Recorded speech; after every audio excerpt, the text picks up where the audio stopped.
Now, if I told you guys without saying any names, there's an American basketball player who stands at 6'8", can do just about anything on the offensive and the defensive side of the ball. He's been on 5 NBA All-Star teams. He's been on the All-NBA team 4 times. These last 2 seasons, he's been first team All-NBA. He's coming off winning his first NBA championship as the best player on the championship team. I tell you the skill set, I tell you the resume of this player, you would think that he played an intricate role for Team USA, bringing home the gold medal in the 2024 Paris Olympics, but unfortunately that wasn't the case. This player, and you guys know who I'm alluding to, which is Jason Tatum, had a very limited role for Team USA. And the first thing I want to say is I'm very proud of Team USA. That was some of the best collective basketball I've ever seen in my life. Some historical moments, and our kids are going to be very lucky to watch that documentary a few years from now.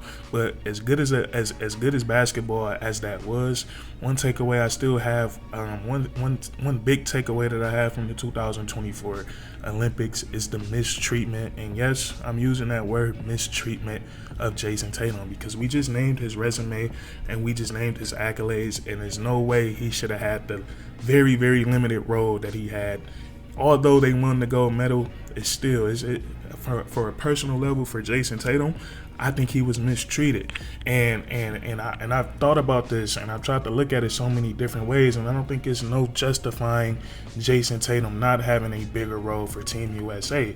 And we look at it, he was benched in 2 games, both of the games against Serbia, and then in the games that he did play, very, very limited minutes and a very limited role. And I just think it's very crazy.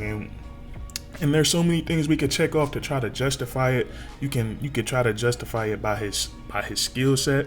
I don't think you can do that at all. And I don't know what's been up with the Jason Tatum scrutiny over like the last 5, 7, 8 months. It's really been out of control. You see players like not players, but you see people in the media like Colin Cowherd. I think that's his name. He works for Fox, but he said Jason Tatum doesn't excel at one thing, which is just so dumb and so lazy. Jason Tatum, who stands at 6'8", 6'9", is one of the best one-on-one players in the NBA. He's an elite shot creator off the dribble. He can shoot the basketball off the dribble, and he excels at getting downhill and finishing around the rim. And these are things that he's doing at 6'9". I don't know if Colin Cowherd has been watching Jason Tatum this past NBA season, but Jason Tatum he's become one of those players where you're not just sending one body at him. You're sending 2 or 3 guys. It's always going to be at least 2 or 3 players.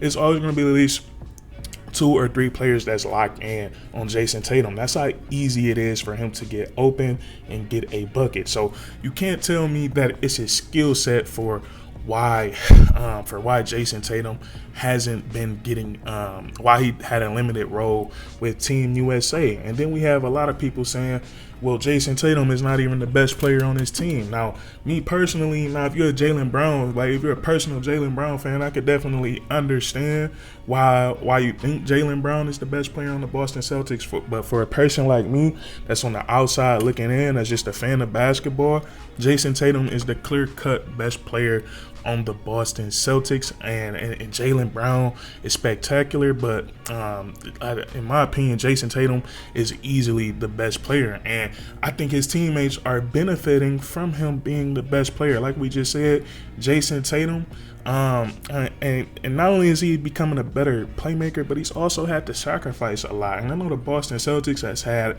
elite rosters these last few years, but this year, this was a different type of elite.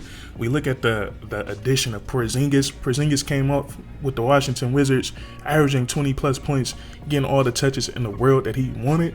You got Drew Holiday, who can score the basketball, who you can have the basketball in his hands, and then you got Derek White and you got Jaylen Brown just constantly getting better. So the numbers might not have looked as spectacular. Like last year, he averaged 30 points per game, but this year he still made the first team the first team all NBA team. So, and I know he didn't win Finals MVP, but like we said, Jason Tatum, you go back and watch the playoffs, entire playoffs. Jason Tatum is seeing double teams. He's seeing 3 players. He's seeing 3 defenders, and like he should, making the correct basketball play.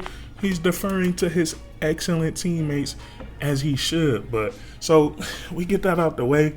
It can't be a skill set thing. You can't say, well, he's not even the best player on his championship team. I think he is. And now we can look at another thing where people might try to justify it. And we look at the roster of Team USA, and they say they're loaded at the forward position with LeBron James. Now, I love LeBron. I'm a Bron sexual. So I have no problem with LeBron getting as many minutes as he got. And then you have Kevin Durant. And Kevin Durant, he's a Team USA legend. I get it. He's a Team USA legend. But I think right now you can make an argument that Jason Tatum, he's a better basketball player than Kevin Durant. And Kevin Durant, yes, I'll give it, he might be a better fit alongside guys like LeBron James, alongside Stephen Curry, but it's still he's not that much of a better of a fit to where Jason Tatum should be getting DNPs and he should be getting 10, 11 minutes per game. That's ridiculous. And we look at Jason Tatum, these guys on his team, he's been dominating these guys over the last couple of years. The last time Kevin Durant was on the Brooklyn Nets and he ran into Jason Tatum in the playoffs, and this was before in the Boston Celtics, they had a really good team, but it wasn't as elite as it is this season. But Jason Tatum, he dominated him and Kyrie Irving. He swept the Brooklyn Nets and he put up some crazy numbers. So that's another reason why I just think it's just a little crazy. And then he also played a role in the 2021 Tokyo Olympics. So him not getting in the game, I don't know, or couple games not getting there, and then also getting the little minutes in the games that he did get in, just doesn't sit right with me as a basketball fan. And I feel like Steve Kerr was super weird about it when he was trying to justify it the first time he said, there are gonna be some guys that we're gonna be doing different things. We're gonna be sitting different guys. And then the first time he benched Jason Tatum, he tried to justify it by benching Joel Embiid, which is like, who benches Joel Embiid? It's the same player that just came off a season averaging 35 points per game. Who benches Joel Embiid? So, and you look at and then he said a couple games later, he said it's really a math problem. He said it's not what Jason Tatum isn't doing. He said it's more about what the players are doing that's playing ahead of him, which is, I don't know.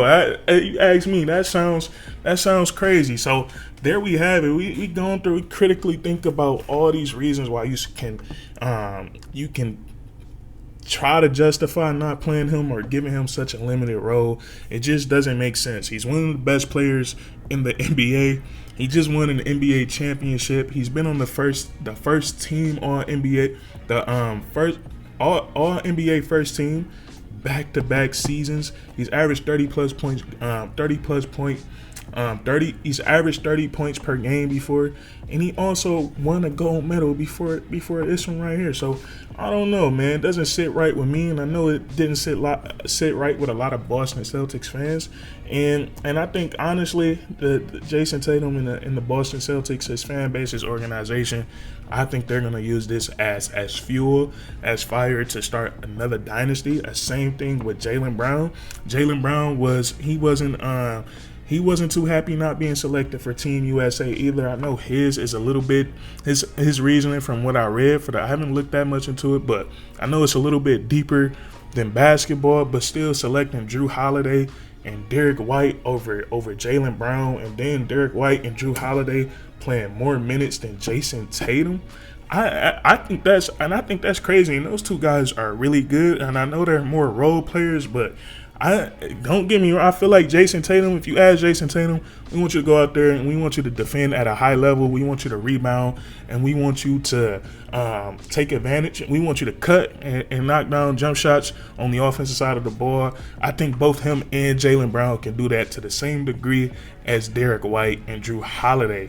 But that's just my personal opinion. But I think these two guys, Jason Tatum and Jason Tatum and Jaylen Brown, two guys coming off a championship with the type of team that they have. And it's been a crazy NBA offseason, but I still think no team right now. I still have the Boston Celtics. I think they're clear-cut favorites to repeat. And then something like this happens where Jason Tatum, and I don't want to be, I don't want to sound sensitive, but I think they disrespected Jason Tatum, man. Obviously, Jaylen Brown, he let it felt known that he felt disrespected as well. He's another player that's been busting his peers' ass for the last couple years, and he knows it. He's looking at guys like Devin Booker, Anthony Edwards. He's looking like, how am I not on this team? He's looking at Derek White, Drew Holiday. How am I not on this team? I just won the Finals MVP. I'm the second best player on the championship team. So it's definitely a lot to unravel. I was very shocked at it. I thought, like everybody thought, maybe Jason Tatum is nicked up. Maybe he's a little hurt. He had a fresh cut for the Olympics and everything. And I don't know, man. A player of that pedigree, I don't know. I'm trying to think of something to compare it to. I don't know. It's crazy, but I think these two guys will use it as fuel to light this fire, and they got a damn good team. They still got Derek White. They still got Drew Holiday. They still got Kristaps Porzingis.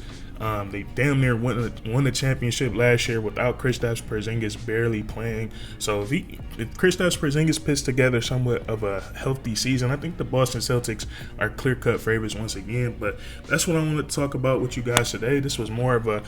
This is more of a rant video today, but I think a rant was deserved of this. I think Steve Kerr, he should really be ashamed of himself, and he should be ashamed of that lame justifying that he was trying to do. But that's going to be it for today's video. If you guys enjoyed, please leave a like, comment down below.